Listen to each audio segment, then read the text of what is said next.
Apa yang saya nak kongsi beberapa ayat untuk batalkan sihir. Kalau orang kata kita kena sihir, kan?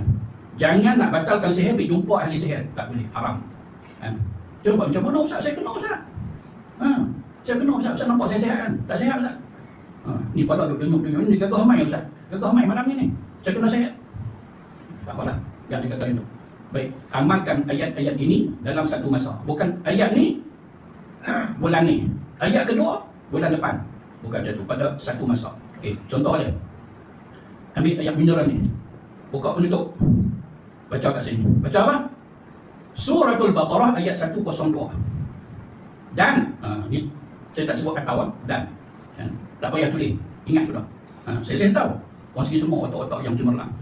Tak perlu kismis minta sini. Jangan buat main. Apa yang terus macam tu yang saya sebut. Confirm lagi dia kata Baqarah 201.